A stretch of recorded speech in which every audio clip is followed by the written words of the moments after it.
नमस्कार दोस्तों, स्वागत है आप सभी लोगों का हमारे चैनल ट्रेडिंग बदतुल में। आज हम बात करने वाले हैं सुजलॉन एनर्जी लिमिटेड के बारे में। आपने देखा होगा कि स्टॉक है जो कि 3 से 4 दिन हो गए लगातार मामूली मामूली सी गिरावट देखने को मिल रही है और स्टॉक है जो कि इस समय 75 के नीचे भी क्लोजिंग दे दिया है।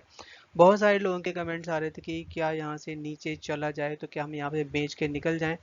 इसके साथ साथ कंपनी के मैनेजमेंट की तरफ से एक इनकी प्रॉपर्टी है करोड़ों के हिसाब से, उस प्रॉपर्टी का बेचने का अप्रूवल आ चुका है। अब आप ये कह सकते हैं कि सुजलॉन एनर्जी के पास जो एसेट्स पड़ा हुआ है उसको बेच रही है। अब वो जो पैसा है अपने प्रोजेक्ट को कंप्लीट करने का या फिर शायद इन्हें कुछ फंड की रिक्वायरमेंट है जो आर&डी में यूज करने का, कहीं भी कुछ होगा, बट कंपनी है जो कि अपनी उस प्रॉपर्टी को सेल करती हुई देखी जा रही है। आज के दिन मीटिंग थी बोर्ड की और उसका अप्रूवल भी मिला है। तो चलिए गाइस शुरू करते हैं हम अपना वीडियो। साथ ही अगर आप लोगों को हमारी वीडियो के माध्यम से थोड़ी सी भी हेल्प हो रही हो तो प्लीज़ आप हमारे चैनल को सब्सक्राइब जरूर करें। आज का मार्केट इतना अच्छा नहीं था। सुबह के समय तो करीबन 150 पॉइंट 180 पॉइंट निफ्टी 50 में गिरावट देखने को मिल रही थी और बैंक निफ्टी में है करीबन 300 पॉइंट्स की डाउन साइड, निफ्टी आईटी में है करीबन 380 पॉइंट्स की डाउन साइड और स्मॉल कैप का इंडेक्स आज के दिन फिर से बाजी मारता हुआ देखा गया। आप देख सकते हैं कि 146 पॉइंट तक की तेजी बनती हुई देखी गई।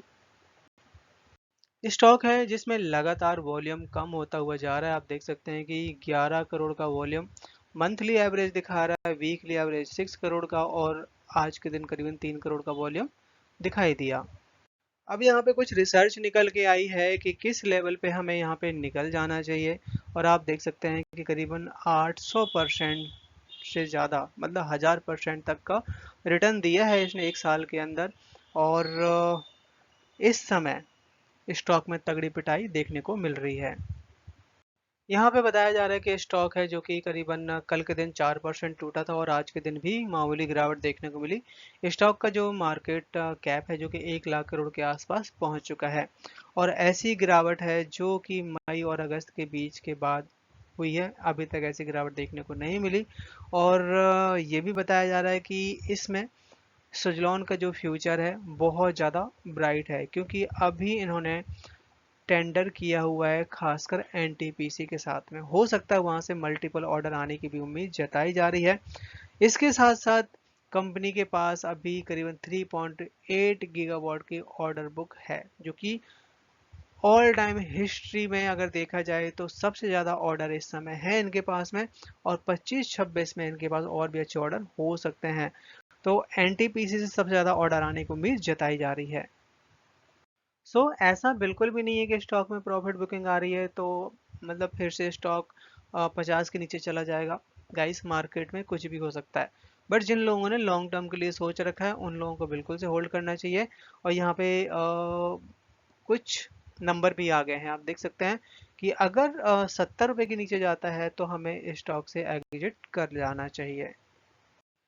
कंपनी की बिग एजीएम थी जिसमें अप्रूवल आया है कि वो अपना कॉर्पोरेट ऑफिस बेच रहे हैं और आप देख सकते हैं कि डीड विद ओई business park private limited for sale of one earth property. तो काफ़ी बड़ी जो प्रॉपर्टी है ये अपना बेच रहे हैं और ये जो पैसा है अपना कंपनी की ग्रोथ में आर&डी में कहीं भी यूज कर सकते हैं। और इसकी जो वैल्यू है, जो प्रॉपर्टी की वैल्यू है, लगभग लगभग 440 करोड़ है, मतलब बहुत बड़ा अमाउंट है। और ये जो ऑफिस है इनका मुंबई में है और इसकी बहुत मतलब अच्छी खासी वैल्यू है, तो इसको यूज करके ये अपना कंपनी के ग्रोथ में पैसा लगा सकते हैं। अब इन्हें लगता है कि ये एक ऐसा ऑफिस है जो इनकी इतने वैल्यू ऐड नहीं कर रहा होगा इनके बिजनेस में, तो इन्होंने इसको बेचने का डिसीजन लिया हुआ है। आज के दिन स्टॉक ने हाई बनाया 74.90 का, लो बनाया 73.30 का, क्लोजिंग दी है 74.16 पे, करीबन 0.5% तक की डाउन साइड दिखाई दी। चार्ट में नजर डाली जाए तो यहाँ पे आप देख सकते हैं कि जिस तरीके से यहाँ पे ग्रोथ देखने को मिली थी, 70 रुपए तक स्टॉक लंबी तेजी के साथ भागा था और अगर उसके नीचे जाता है तो स्टॉक में फिर जो गिरावट है 65 या 62 रुपए तक जा सकती है।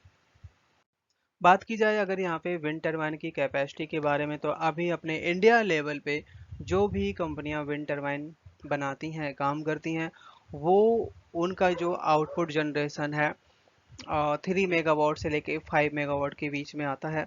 बट अगर हम कंपेयर करें वर्ल्ड वाइज, जैसे कि अपने यहाँ की बहुत सारी कंपनियां हैं जो कि बाहर भी प्रोजेक्ट रिसीव करती हैं और सर्विस भी देती हैं, तो बाहर इस समय अभी चाइना सबसे टॉप पे दिखाई दे रहा है। रिसेंटली अभी यहाँ पे मिंग यांग स्मार्ट एनर्जी है जिसने अभी एक बहुत बड़ा माइलस्टोन अचीव किया है, और वो आप देख सकते हैं कि एक ही बार में इनका जो ऑफशोर विंड टरबाइन की कैपेसिटी है वो 20 मेगावाट टरबाइन की है, और जिससे इनका काफ़ी मतलब छोटे से छोटे स्पेस पे भी बहुत ज़्यादा पावर जनरेट कर पाते हैं। मतलब एक टरबाइन लगाएंगे और आपको 20 मेगावाट का आउटपुट मिलने वाला है, जिसमें बताया जा रहा है कि टरबाइन रोटर डोर डायमीटर की जो रेंज है 260 से लेकर 292 मीटर का रेंज मतलब रहने वाला है।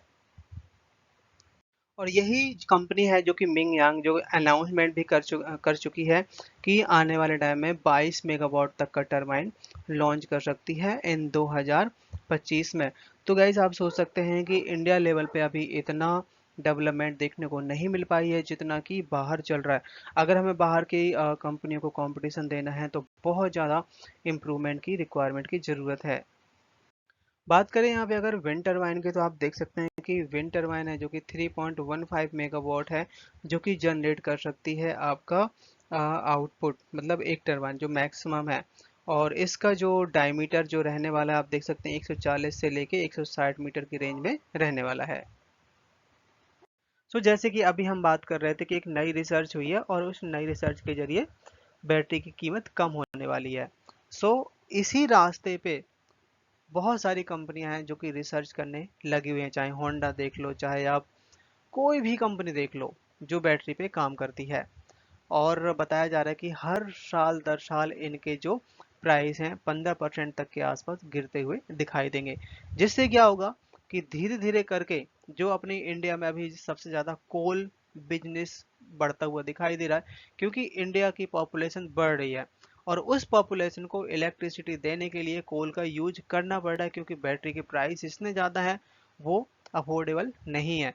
तो अगर यहाँ पे 15% धीरे धीरे करके रेट गिरते हैं तो आने वाले टाइम में 2032 तक काफ़ी अफोर्डेबल बनने वाली है बैटरी, और जिससे रिन्यूएबल एनर्जी की डिमांड पूरी कर पाएगी इंडिया की जो इलेक्ट्रिसिटी है, और उससे जो कोल बिजनेस है काफ़ी हद तक कम हो जाएगा।